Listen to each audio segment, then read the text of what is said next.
Hello friends, welcome back everyone. Welcome to my channel. और आज मैं लेकर आया हूँ प्रैक्टिस सेट दूसरा, यानी कि प्रैक्टिस सेट का पार्ट 2 है ये। ठीक है फ्रेंड्स, इससे पहले मैंने practice set number 1 already complete करा दिया है। अगर किसी ने नहीं देखा हो तो वो वीडियो की चैनल की प्लेलिस्ट में जाकर देख सकता है। ठीक है फ्रेंड्स, वो वीडियो देख सकता है। और इससे पहले मैंने साइंस साइंस लूसेंट की साइंस से फिजिक्स और केमिस्ट्री कंप्लीट करा दी है। ठीक है फ्रेंड्स, और अगर मध्यकालीन भारत की बात करें तो सतीश चंद्रा की जो बुक है उससे मैंने मुगल काल कंप्लीट करा दिया है। ठीक है फ्रेंड्स, और जो मोस्ट इम्पोर्टेंट टॉपिक है जो वर्ल्ड जियोग्राफी के, वो सीरीज भी चल रही है। अभी कंप्लीट तो नहीं हुआ है। ठीक है फ्रेंड्स, लेकिन अब मैं प्रैक्टिस सेट करा रहा हूँ। ठीक है, तो उसी की सीरीज को आगे बढ़ाते हुए ये प्रैक्टिस सेट सीरीज 2 है। तो चलिए वीडियो स्टार्ट करते हैं। कोडरमा किस खनिज का खनन क्षेत्र है। ठीक है फ्रेंड्स, या दूसरे वर्डों में ये कहें कोडरमा किससे संबंधित है तो अभ्रक से। ठीक है फ्रेंड्स, क्लाइमोग्राफ में क्या प्रदर्शित होता है तो ठीक है फ्रेंड्स, आर्द्र वल्लभ तापमान, अपेक्षित आर्द्रता। ठीक है फ्रेंड्स, क्लाइमोग्राफ। नेक्स्ट है पर्वत लोहा से। ये मैंने जो विश्व की वर्ल्ड ज्योग्राफी की जो पर्वत सीरीज थी, जो वीडियो प्रोवाइड कराई थी, उसमें कराया था। लोहा से पर्वत ये नेपाल में है। तापीय संकुचन सिद्धांत के प्रतिपादक कौन थे तो जेके फ्रिज थे। ठीक है फ्रेंड्स, स्वीडन की राजधानी स्टॉकहोम है। कोटोपैक्सी ज्वालामुखी ये इक्वाडोर में है। ठीक है फ्रेंड्स, ये सब मैं आपको पढ़ा चुका हूँ। पश्चिमी पश्चिमी तटीय मैदान में दक्षिण भाग क्या कहलाता है तो ये मालाबार तट कहलाता है। हीराकुंड परियोजना उड़ीसा में है। संयुक्त राज्य और कनाडा की सीमा, ये भी मैंने आपको वीडियो प्रोवाइड कराई थी। विभिन्न देशों की सीमाएं वेरी वेरी मोस्ट इम्पोर्टेंट है। ये 49वीं समांतर रेखा है अमेरिका और कनाडा के बीच में। ठीक है फ्रेंड, नेक्स्ट क्वेश्चन है, दो स्थानों के देशांतर को 10 के अंतर होने पर दोनों स्थानों में कितना अंतर आएगा तो 4 मिनट। ठीक है फ्रेंड्स, लोहा किस प्रकार की चट्टानों में पाया जाता है तो आग्नेय चट्टानों में। मैसेटा पठार कहाँ स्थित है तो ये स्पेन में है। कौन सी नहर अटलांटिक और प्रशांत महासागर को जोड़ती है तो पनामा नहर है। सेरीकल्चर ये रेशम पालन है। ये सब मैं आपको करा चुका हूँ। न्यूमोर द्वीप ये बंगाल की खाड़ी में स्थित है।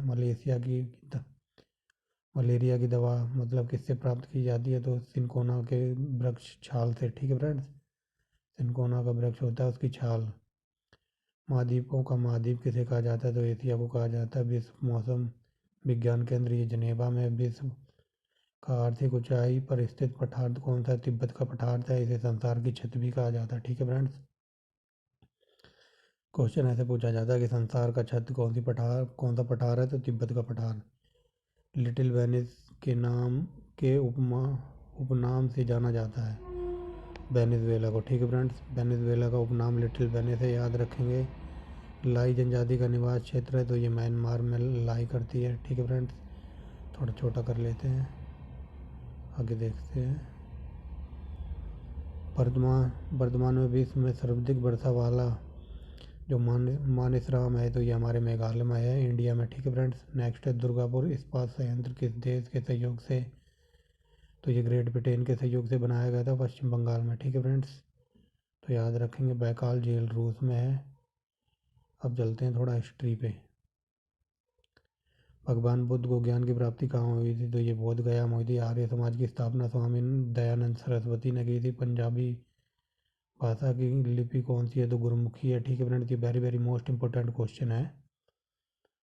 भारत भारत की मुख्य भूमि का दक्षिणतम किनारा कौन सा है तो कन्याकुमारी। ठीक है फ्रेंड्स, भारत में सबसे पहले सूर्य उदय अरुणाचल प्रदेश में होता है। इंसुलिन का प्रयोग किस बीमारी के उपचार में किया जाता है तो मधुमेह। ठीक है फ्रेंड्स, बिहू असम का त्यौहार है। ये आसाम लिखा हुआ है। ठीक है फ्रेंड्स, असम है ये। कौन सा विटामिन आंवले में प्रचुर मात्रा में पाया जाता है तो ये विटामिन सी है। भारत का प्रथम गवर्नर विलियम बेंटिंग था। कागज का आविष्कार चाइना वालों ने किया था। ठीक है फ्रेंड्स, गौतम बुद्ध का बचपन का नाम सिद्धार्थ था। भारत में सशस्त्र बलों का सर्वोच्च सेनापति हमारे राष्ट्रपति होते हैं। ठीक है फ्रेंड्स, थोड़ा छोटा करते हैं। नेक्स्ट है रतौंधी किस विटामिन की कमी से होता है विटामिन ए की कमी से। पोंगल तमिलनाडु का त्यौहार है। गिद्दा भंगड़ा पंजाब में किया जाता है। टेलीविज़न का आविष्कार JL बियर्ड ने किया था, जॉन लोगी बियर्ड। ठीक है फ्रेंड्स। भारत की पहली महिला शासिका कौन थी? तो ये रजिया सुल्तान थी। मछली किसकी सहायता से सांस लेती है? तो गलफड़ों की सहायता से। ठीक है फ्रेंड्स। इनकलाब जिंदाबाद का नारा भगत सिंह ने दिया था। जलियांवाला बाग हत्याकांड हुआ था ये 13 अप्रैल 1919 को अमृतसर में। ठीक है फ्रेंड्स। कायर जनरल डायल की वजह से। ठीक है फ्रेंड्स। राष्ट्रीय आंदोलन की महत्वपूर्ण घटनाएं देखते हैं फ्रेंड्स। देखो दो, ये शुरू है यहाँ से और मतलब 1904 से शुरू है और आज़ादी तक यही है। ठीक है फ्रेंड्स। आज़ादी तक के सन दिए हुए हैं। तो देखते हैं 1904 में क्या हुआ। भारतीय विश्वविद्यालय अधिनियम पारित हुआ। ठीक है फ्रेंड्स। 5 में बंगाल का विभाजन हुआ। 6 में मुस्लिम लीग की स्थापना हुई। 7 में कांग्रेस में मतलब विभाजन हो गया था। 9 में पार्लियामेंट सुधार आया था। ठीक है फ्रेंड्स। 11 में ब्रिटिश सम्राट का दिल्ली, ये ब्रिटिश सम्राट लिखा हुआ है फ्रेंड्स, लेकिन हिंदी में टाइप करते हैं ना तो वो थोड़ा क्या कहते हैं, हिंदी में टाइप करना तो सबसे पहली बात बहुत ही औखा काम है। ठीक है फ्रेंड्स। अगर लैपटॉप वगैरह हो तो उस पर चल जाता है, पर उस पर भी बहुत लेट ही वो सफ़र करता है। मतलब उस पर टाइप करो कुछ और आ जाता है कुछ। तो ब्रिटिश का वो आधा नीचे लगा नहीं रहता रहा, तो वो आ ही नहीं रहा था, उस वजह से ऐसा टाइप हो गया है। तो ब्रिटिश सम्राट का दिल्ली आगमन 1911 में हुआ। ठीक है फ्रेंड्स। होम रूल 1916 में आई।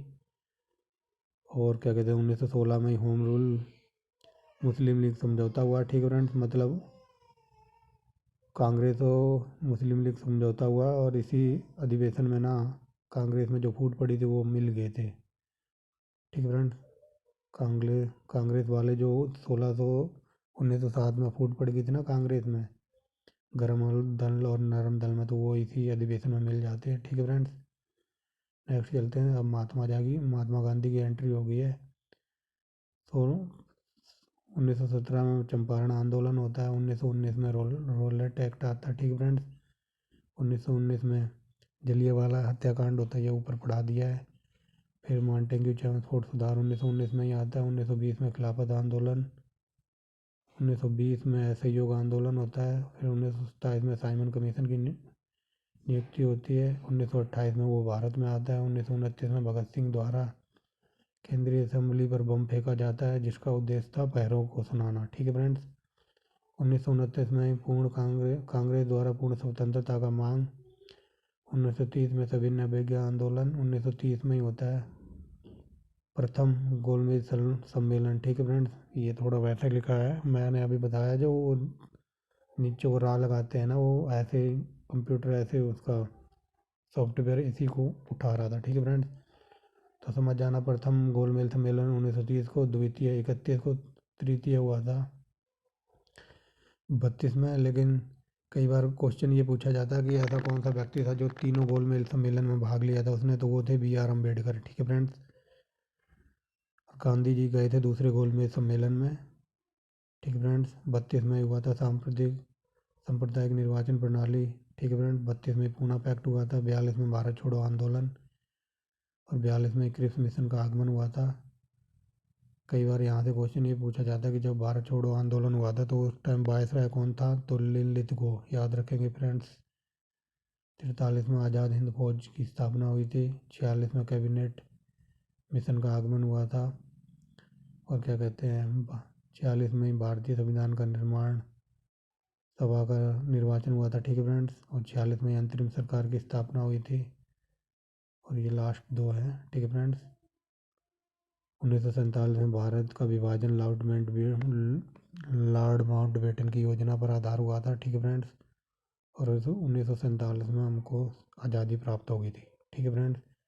तो ये थे आज के कुछ question, very very most important है ये फ्रेंड्स। मैंने ढूंढ के अलग अलग बुक से ये क्वेश्चन पिक किए हुए हैं। ठीक है फ्रेंड्स। अगर वीडियो अच्छी लगी हो तो लाइक एंड शेयर करना, सब्सक्राइब करना। ऐसे ही ये टेक्स्ट सीरीज या प्रैक्टिस सेट जारी रहेंगे। ठीक है फ्रेंड्स।